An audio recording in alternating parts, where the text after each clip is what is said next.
વિરમમાં આપનું સ્વાગત છે। પાટીલના નિવેદન પર બોલ્યા શક્તિસિંહ ગોહિલ। પ્રદેશ કોંગ્રેસ પ્રમુખ શક્તિસિંહ ગોહિલનું નિવેદન। કોંગ્રેસે દેશમાં એકતા બનાવી રાખવાનું કામ કર્યું છે। રાહુલની વાતનો ખોટો ભ્રમ ફેલાવાઈ રહ્યો છે। રાહુલના નિવેદન પર રાજનીતિ થઈ રહી છે।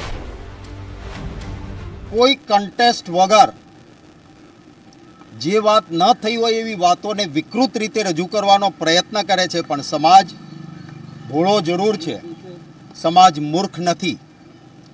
આ એ જ કોંગ્રેસ પાર્ટી છે જેનામાં એકતા કરવાની વાત હતી। અંગ્રેજો તો ઈચ્છતા હતા કે દેશના નાના નાના ટુકડા થાય। ગુજરાતના એ મહારાજા કૃષ્ણકુમારસિંહજીએ સરદાર વલ્લભભાઈ પટેલને કહ્યું કે હું શરૂઆત કરું છું, 1800 પાદરનો ધણી છું, મારી તમામ વસ્તુઓ રાષ્ટ્રની એકતા માટે આપું છું।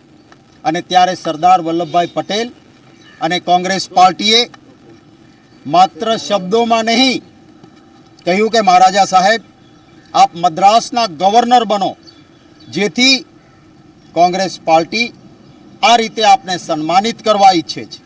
અને મહારાજા કૃષ્ણકુમારસિંહજી એ મદ્રાસના ગવર્નર બન્યા।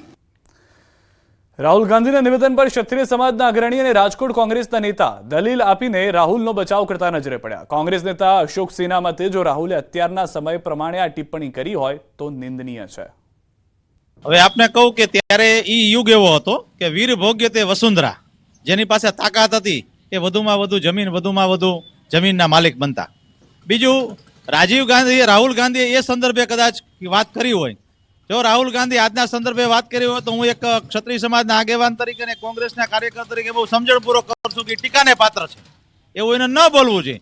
પણ જો મેં આપણે કીધું કે જ્યારે એમને ભૂતકાળના સંદર્ભે કોઈ વાત કરી હોય, પણ છતાંય રૂપાલા સાહેબે જે ટિપ્પણી કરી છે બેન દીકરીઓ વિશે, એવી ટિપ્પણી રાહુલ ગાંધીએ કરેલી નથી। રાહુલ ગાંધી એના શબ્દની અંદર ક્યાંક ક્ષત્રિય સમાજ વિશે વાત નથી કરી, એને રાજા રજવાડાની વાત કરી છે, પણ એ રજવાડાઓ જ્યારે હતા એ સમયે જે વીર ભોગ આપને કીધું, જેની પાસે તાકાત હતી, જેની પાસે વધારે સંઘ શક્તિ હતી, એવા રજવાડાઓ છે એ અન્ય રાજ્યો સાથે કરાર કરી, અન્ય રાજ્યો ઉપર હુમલાઓ કરી અને અન્ય રાજ્યો પાસેથી પોતાની તાકાત પ્રમાણે પોતાની જમીન, પોતાની રાજ્યની સીમાઓ વધારવા માટે જે કરતા, એ સંદર્ભે એને ટિપ્પણી કરેલી છે। એને કોઈ અસ્મિતા અને લાજ એવી ટિપ્પણી કરેલ નથી। હું 100% કહું છું અત્યારના સંદર્ભમાં હોય તો નિંદનીય છે। તો રાહુલ ગાંધીના રજવાડા અંગેના નિવેદન બાદ ક્ષત્રિય સમાજમાં રોષ। રાજકોટની ક્ષત્રિય મહિલાઓએ આપ્યું નિવેદન। રાહુલ ગાંધીએ પણ માફી માંગવી જોઈએ। મહારાજાએ ક્યારેય પણ પ્રજા સાથે અન્યાય કર્યો નથી। રાહુલ ગાંધીનો એક વિડીયો જે છે તે વાયરલ થયો છે। આ વિડીયોમાં તેઓ ક્ષત્રિય સમાજ જે છે રાજા રજવાડાઓ વિશે બોલતા નજરે પડી રહ્યા છે। ત્યારે હાલ આપણી સાથે ક્ષત્રિય મહિલાઓ પણ છે। બેન, શું કહેશો? આ વિડીયો તમે જોયો છે? જી જોયો છે। જે રાહુલ ગાંધીએ નિવેદન આપ્યું છે એ બધી વાત તમારી સાચી છે। રાજા રજવાડા જ્યારે રાજાશાહી હતી તો રાજા એ ક્યારે પ્રજા સાથે અન્યાય કર્યો નથી, એ સમગ્ર સમાજ જાણે છે કે રાજાએ ક્યારે પ્રજા સાથે અન્યાય કરેલ નથી। અને રાજા રજવાડાની તો રાજા રજવાડા અંગે રાહુલ ગાંધીના નિવેદનને કરણી સેના મહિલા મોરચાના પ્રદેશ પ્રમુખ પદ્મિનીબા વાળાએ વખોડ્યું છે। ન્યૂઝ 18 સાથેની વાતચીતમાં પદ્મિનીબાએ કહ્યું કે આ નિવેદન પર રાહુલે માફી માંગવી જોઈએ। કોંગ્રેસ નેતા રાહુલ ગાંધી દ્વારા જે છે એ ક્ષત્રિય રાજા રજવાડાઓ અંગે નિવેદન આપવામાં આવ્યું છે। આ વિવાદિત નિવેદનને લઈને ક્યાંક ને ક્યાંક ક્ષત્રિય સમાજમાં પણ આક્રોશ જોવા મળી રહ્યો છે। મહિલા ક્ષત્રિય અગ્રણી પદ્મિનીબા આપણી સાથે છે। બેન, શું કહેશો? આ નિવેદનને તમે કઈ રીતે જુઓ? જી, રાહુલ ગાંધીજીએ જે ટિપ્પણી કરી છે એ અયોગ્ય કહેવાય। અને હું તો બધાને એક જ પાસા રાખીશ કે જે રૂપાલાભાઈએ પણ અભદ્ર ટિપ્પણી કરી તો એને સજા, તો આને પણ સજા હોવી જ જોઈએ। માફી માગે રાહુલ ગાંધીજી કે જે આપ અમારો ઇતિહાસ જાણતા ન હોય તો પહેલાં જાણી લ્યો, અને જે આપ ટિપ્પણી કરી રહ્યા છો તો પહેલાં આપણે વિચારવું જોઈએ કે ક્ષત્રિય સમાજે શું રમત બની ગયો છે તો ગમે એ આવી। રાહુલ ગાંધીએ કરી કે રૂપાલાજીએ કરી,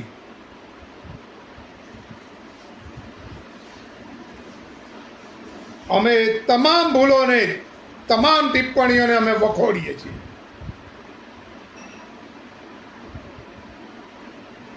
પરંતુ રૂપાલાજીએ કરેલા પાપ, એમણે કરેલું કૃત્ય એ રાહુલ ગાંધીની ટિપ્પણીની પાછળ સંતાવાથી એ પાપ ભૂસાઈ નહીં જાય તમારું। પોરબંદરથી મહત્વના અને મોટા સમાચાર. દરિયામાંથી ઝડપાયું છે 90 કિલો હેરોઇન. એટીએસ અને કોસ્ટગાર્ડનું સંયુક્ત ઓપરેશન છે. 90 કિલો હેરોઇન સાથે 14 પાકિસ્તાની સકંજામાં આવ્યા છે. ભારત લાવવામાં આવી રહ્યું હતું ડ્રગ્સ. હાલમાં મહત્વના અને મોટા સમાચાર મળી રહ્યા છે. 90 કિલો ડ્રગ્સ ફરી એક વખત દરિયામાંથી પકડવામાં સફળતા મળી છે. ગુજરાતની સુરક્ષા એજન્સીઝને એટીએસ અને કોસ્ટગાર્ડનું સંયુક્ત ઓપરેશન હોવાની હાલમાં જાણકારી મળી રહી છે. 90 કિલો હેરોઇન સાથે 14 પાકિસ્તાનીઓને પણ પકડવામાં આવ્યા હોવાની મહત્વની અને મોટી જાણકારી છે. કઈ રીતે સઘન ઓપરેશન પાર પાડવામાં આવ્યું હતું તે પણ ટૂંક સમયમાં પ્રેસ કરીને જણાવવામાં આવશે. ભારત લાવવામાં આવી રહ્યું હતું ડ્રગ્સ તે વાત કન્ફર્મ થઈ ચૂકી છે. દરિયાઈ માર્ગનો ઉપયોગ અનેક જગ્યાએ થતો હોય છે, પરંતુ આ ભારત માટે હતું. વધુ માહિતી ન્યૂઝ 18 સંવાદદાતા પ્રતિશ અમારી સાથે જોડાઈ ગયા છે. પ્રતિશ, વધુ શું જાણકારી છે? કઈ રીતે ઓપરેશન પાર પાડવામાં આવ્યું? શું મહત્વના મુદ્દાઓ હતા જે કહેવામાં આવ્યા છે હાલમાં આપની પાસે જે માહિતી હોય? જી સિદ્ધાર્થ, કહી શકાય કે જે રીતે નાર્કોટિક્સ કંટ્રોલ બ્યુરો તેમજ એટીએસ અને ઇન્ડિયન કોસ્ટગાર્ડ સહિતની જે તમામ સુરક્ષા એજન્સીઓ છે તેઓએ સંયુક્તપણે જે તેઓને જાણકારી જે માહિતી મળી હતી તેના આધારે છેલ્લા 2-3 દિવસથી આજે નાર્કોટિક્સનો જે જથ્થો ગુજરાતના જે દરિયામાં આવી રહ્યો છે તેવી જે જાણકારીના ભાગરૂપે તેઓએ આ જે પાકિસ્તાનની જે બોટ છે તે બોટને ઝડપી પાડી છે અને બોટમાં કહી શકાય કે 86 કિલો જેટલું જે નાર્કોટિક્સ છે તે જથ્થો હોય અને જેની આંતરરાષ્ટ્રીય કિંમત સિદ્ધાર્થ ગણીએ તો 600 કરોડ રૂપિયા જેટલી થાય છે. અને આ બોટમાં જે 14 જેટલા જે ક્રૂ મેમ્બરો જે બોટમાં સવાર હતા તેઓને પણ પકડી પાડવામાં આવ્યા છે. અને આ જે તમામ જે નાર્કોટિક્સનો જથ્થો અને જે ક્રૂ મેમ્બરો જે છે બોટમાં સવાર તેઓને મોડી રાત સુધીમાં પોરબંદર લાવવામાં આવે તેવી શક્યતા જોવાઈ રહી છે. સિદ્ધાર્થ, આભાર સમગ્ર માહિતી બદલ પ્રતિશ. તો હાલમાં જે રીતે જાણકારી આપવામાં આવી રહી છે, ભારતમાં લાવવામાં આવી રહ્યું હતું આ ડ્રગ્સ. અનેક વખત ભારતના જ આ દરિયાઈ વિસ્તારનો ઉપયોગ, દરિયાઈ સીમાનો ઉપયોગ, દરિયાનો ઉપયોગ અન્ય દેશમાં ડ્રગ્સ મોકલવા માટે કરવામાં આવતો હોય છે, પરંતુ આ વખતે આ 90 કિલો ડ્રગ્સ ભારતમાં જ અંદર સપ્લાય થાય તે હેતુથી મોકલવામાં આવી રહ્યું હતું. કયા કયા વિસ્તારો હતા, કોને મોકલવાનું હતું? કારણ કે પાકિસ્તાની 14 લોકો પકડાયા હોવાની સ્પષ્ટ માહિતી હાલમાં મળી ચૂકી છે. સમાચારમાં હાલ રોકાઈશું એક વિરામ માટે. આપ જોડાયેલા રહો ગુજરાતની number 1 news channel news 18 Gujarati સાથે.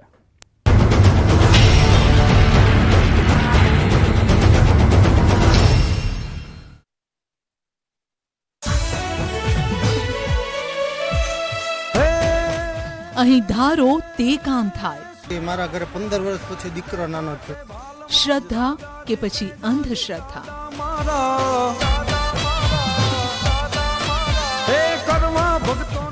દાદાએ અમારે આમ જોયું છે. સુરાપુરા ધામનું સત્ય. જુઓ રવિવારે રાત્રે 7:54 ग्राउंड रिपोर्ट. मात्र पंचमहल तथा महिसागर जो है ये डिस्ट्रिक्ट हैं जिसमें अगले 24 घंटों में छिटपुट बारिश होने की संभावना है. મહત્વનું છે કે ગત 24 કલાકમાં આણંદ, દાહોદ, વડોદરા, નર્મદા, તાપીમાં સામાન્ય વરસાદ નોંધાયો હતો. નર્મદામાં 4 મિલીમીટર સુધીનો વરસાદ નોંધાયો હતો, જ્યારે રાજકોટમાં 40.8 ડિગ્રી તાપમાન નોંધાયું હતું. જો કે આગામી 24 કલાકમાં કેટલાક વિસ્તારોમાં વાતાવરણમાં પલટો આવી શકે છે. અંબાલાલ પટેલની મોટી આગાહી. આગામી 3 દિવસ ભીષણ ગરમીનો રાઉન્ડ. મે મહિનાની શરૂઆતમાં આંધી સાથે વરસાદ. એપ્રિલ મહિનાના અંતમાં લોકો ભીષણ ગરમીનો સામનો કરી રહ્યા છે અને આગામી 3 દિવસ કાળઝાળ ગરમીથી લોકોને રાહત મળવાની નથી. રાજ્યમાં આવતીકાલથી 3 દિવસ સુધી ગરમીનો વધુ એક રાઉન્ડ શરૂ થવાની અંબાલાલે આગાહી કરી છે.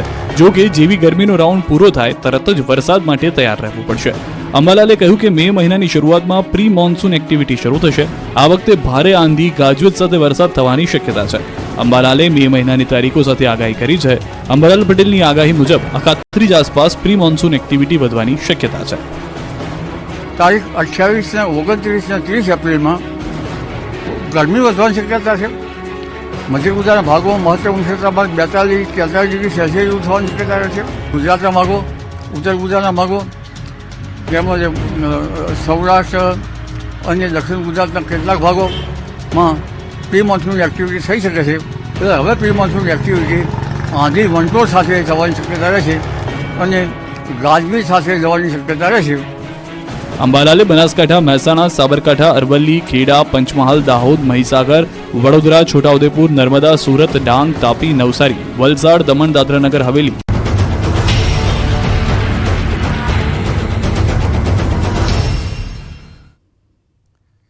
વિરમબાદ મોહમ્મદ આપનું સ્વાગત છે। પાટીલના નિવેદન પર બોલ્યા શક્તિસિંહ ગોહિલ। પ્રદેશ કોંગ્રેસ પ્રમુખ શક્તિસિંહ ગોહિલનું નિવેદન, કોંગ્રેસે દેશમાં એકતા બનાવી રાખવાનું કામ કર્યું છે। રાહુલની વાતનો ખોટો ભ્રમ ફેલાવાઈ રહ્યો છે। રાહુલના નિવેદન પર રાજનીતિ થઈ રહી છે। કોઈ કન્ટેસ્ટ વગર જે વાત ન થઈ હોય એવી વાતોને વિકૃત રીતે રજૂ કરવાનો પ્રયત્ન કરે છે, પણ સમાજ ભોળો જરૂર છે, સમાજ મૂર્ખ નથી। આ એ જ કોંગ્રેસ પાર્ટી છે જેનામાં એકતા કરવાની વાત હતી। અંગ્રેજો તો ઈચ્છતા હતા કે દેશના નાના નાના ટુકડા થાય। ગુજરાતના એ મહારાજા કૃષ્ણકુમારસિંહજીએ સરદાર વલ્લભભાઈ પટેલને કહ્યું કે હું શરૂઆત કરું છું, 1800 પાદરનો ધણી છું, મારી તમામ વસ્તુઓ રાષ્ટ્રની એકતા માટે આપું છું। અને ત્યારે સરદાર વલ્લભભાઈ પટેલ અને કોંગ્રેસ પાર્ટીએ માત્ર શબ્દોમાં નહીં કહ્યું કે મહારાજા સાહેબ, આપ મદ્રાસના ગવર્નર બનો, જેથી કોંગ્રેસ પાર્ટી આ રીતે આપને સન્માનિત કરવા ઈચ્છે છે। અને મહારાજા કૃષ્ણકુમારસિંહજી એ મદ્રાસના ગવર્નર બન્યા। રાહુલ ગાંધીના નિવેદન પર ક્ષત્રિય સમાજના અગ્રણી અને રાજકોટ કોંગ્રેસના નેતા દલીલ આપીને રાહુલનો બચાવ કરતા નજરે પડ્યા। કોંગ્રેસ નેતા અશોક સિન્હા મતે જો રાહુલે અત્યારના સમય પ્રમાણે આ ટિપ્પણી કરી હોય તો નિંદનીય છે। હવે આપને કહું કે ત્યારે ઈ યુગ એવો હતો કે વીર ભોગ્ય તે વસુંધરા, જેની પાસે તાકાત હતી એ વધુમાં વધુ જમીનના માલિક બનતા। બીજું, રાહુલ ગાંધીએ એ સંદર્ભે કદાચ વાત કરી હોય, જો રાહુલ ગાંધી આજના સંદર્ભે વાત કરી હોય તો હું એક ક્ષત્રિય સમાજના આગેવાન તરીકે અને કોંગ્રેસના કાર્યકર તરીકે બહુ સમજણપૂર્વક કરું છું કે ટીકાને પાત્ર છે, એવું એને ન બોલવું જોઈએ। પણ જો એમને મેં આપણે કીધું કે જ્યારે એમને ભૂતકાળના સંદર્ભે કોઈ વાત કરી હોય, પણ છતાંય રૂપાલા સાહેબે જે ટિપ્પણી કરી છે બેન દીકરીઓ વિશે, એવી ટિપ્પણી રાહુલ ગાંધીએ કરેલી નથી। રાહુલ ગાંધી એના શબ્દની અંદર ક્યાંક ક્ષત્રિય સમાજ વિશે વાત નથી કરી, એને રાજા રજવાડાની વાત કરી છે। પણ એ રજવાડાઓ જ્યારે હતા એ સમયે જે વીર ભોગ આપને કીધું, જેની પાસે તાકાત હતી, જેની પાસે વધારે સંઘ શક્તિ હતી, એવા રજવાડાઓ છે એ અન્ય રાજ્યો સાથે કરાર કરી, અન્ય રાજ્યો ઉપર હુમલાઓ કરી અને અન્ય રાજ્યો પાસેથી પોતાની તાકાત પ્રમાણે પોતાની જમીન, પોતાની રાજ્યની સીમાઓ વધારવા માટે જે કરતા, એ સંદર્ભે એને ટિપ્પણી કરેલી છે। એને કોઈ અસ્મિતા અને લાજ એવી ટિપ્પણી કરેલ નથી। હું 100% કહું છું અત્યારના સંદર્ભમાં હોય તો નિંદનીય છે। તો રાહુલ ગાંધીના રજવાડા અંગેના નિવેદન બાદ ક્ષત્રિય સમાજમાં રોષ। રાજકોટની ક્ષત્રિય મહિલાઓએ આપ્યું નિવેદન, રાહુલ ગાંધીએ પણ માફી માંગવી જોઈએ, મહારાજાએ ક્યારેય પણ પ્રજા સાથે અન્યાય કર્યો નથી। રાહુલ ગાંધીનો એક વિડીયો જે છે તે વાયરલ થયો છે। આ વિડીયોમાં તેઓ ક્ષત્રિય સમાજ જે છે રાજા રજવાડાઓ વિશે બોલતા નજરે પડી રહ્યા છે। ત્યારે હાલ આપણી સાથે ક્ષત્રિય મહિલાઓ પણ છે। બેન, શું કહેશો? આ વિડીયો તમે જોયો છે? જી જોયો છે। જે રાહુલ ગાંધીએ નિવેદન આપ્યું છે એ બધી વાત તમારી સાચી છે।